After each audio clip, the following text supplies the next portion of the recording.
What is up YouTube? Well, it's been a while that I haven't uploaded any tutorials since you guys have been asking me please upload tutorials on YouTube like from scratch on how to start with FL Studio. Well, the topic about today is introduction with FL Studio to all the beginners. Well, first things first, all you need to do is this will be the interface of FL Studio. This is how it will actually look like, but it looks a little bit complex for those who are not used to it. Very first time, even I had no idea what all these stuffs do, what they actually do. So I was also confused. But after 7 years of practicing, I actually was able to figure it out what all these stuffs here does. Okay, first things first, what you need to do is open FL Studio. This right here is the BPM selector, where you can select your BPM of the song, any BPM you want to add, any BPM you want to change. You can simply change it up here, or maybe you can just type in, or maybe you can select it from here, just right click and add any BPM you want to add. For example, if you're a future bass producer, you can select 100 BPM. Okay, so that is how we change the BPM. And now we are talking about this. This is called the channel rack, where all your plugins and instruments are located. It's called the channel rack. This here, the first one is the kick, default kick. I don't use this default kick, but I'm just showing you an example. For example, you want to write some notes on the kick. Simply right click here, piano roll, and then you can add anything you want.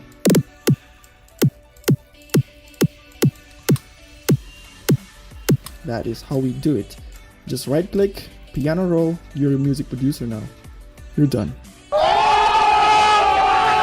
Anyways, jokes apart. Besides that, for the beginners, you all will be confused on how to add plugins or maybe instruments over here. Right here, this plug right here, what do they call this? I don't know. Plugin picker, yes, plugin picker. Simply click here, and all your plugins that you have installed and all the stock plugins will appear.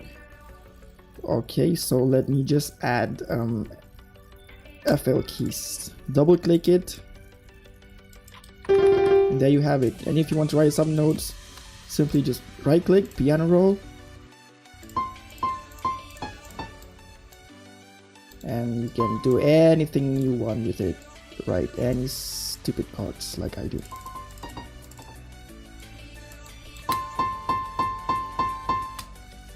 What was that?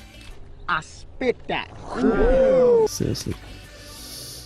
And if you want to delete a certain note, just right click here, or any note that you want. Just right click on any note that you want. It's not so complex actually. Yes. So after writing any notes,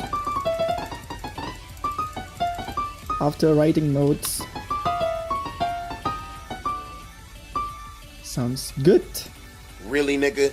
After writing the notes, chord progressions, simply click here. This one is for the mixer.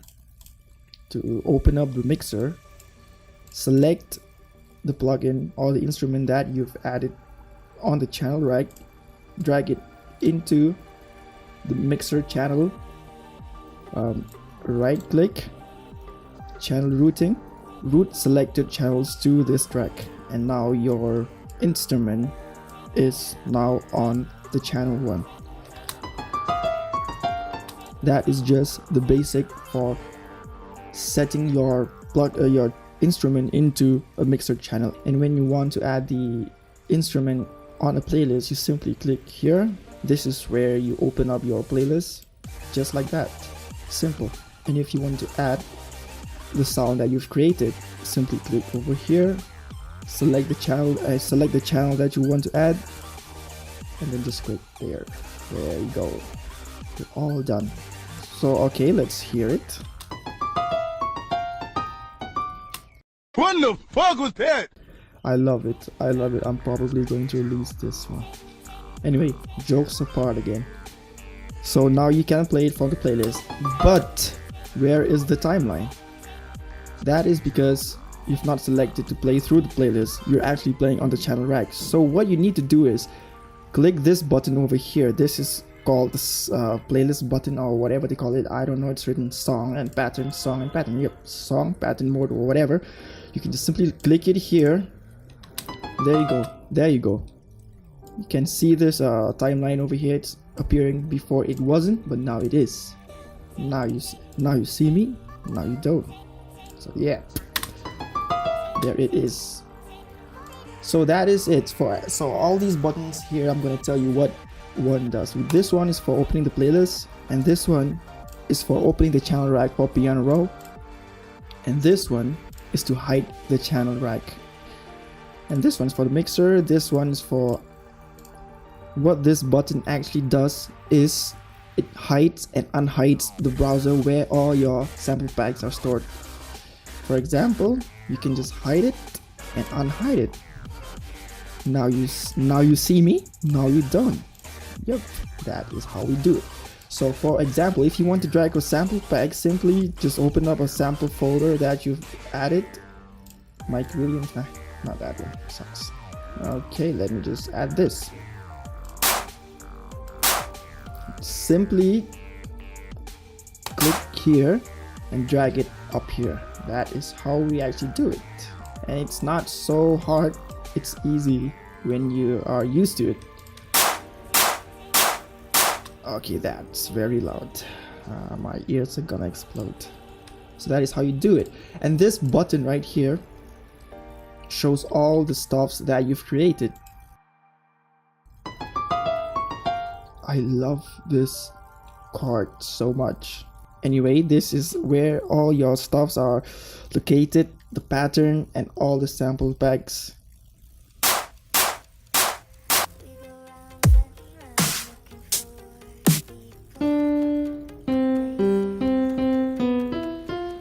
Yep, so that is what this button actually does. This one is for the plugin, and this one is for the tempo. You can add your own custom tempo by simply tapping over here. Now it's 94 BPM. Click, click, click, click, click, click, click, click. 90 BPM. That's accurate. Actually, future breaks are mainly 90 BPM, 80, 75, 150, and 100 BPM. That is, so all these buttons here are actually for that purpose. And this one's for the metronome. If you guys know what metronome is, it's for like matching the BPM along with your instruments. When you turn this on, select the pattern mode, play it. Oh no, I'm just gonna mute that stuff because it's annoying. As you can hear, it's matching up. I mean, you can match your songs by turning on the metronome. I suggest you to always use metronome for all the beginners who are still practicing to produce music. So when it comes to saving a track, when you want to save a track, just simply click File, Save As. You select where you want to save it. I'm just gonna select desktop for this tutorial purpose only. I'm gonna rename it as Dame is the Boss. Simply save it and you're good to go. It's actually located here. Dame is the Boss. I love this guy. He's so awesome.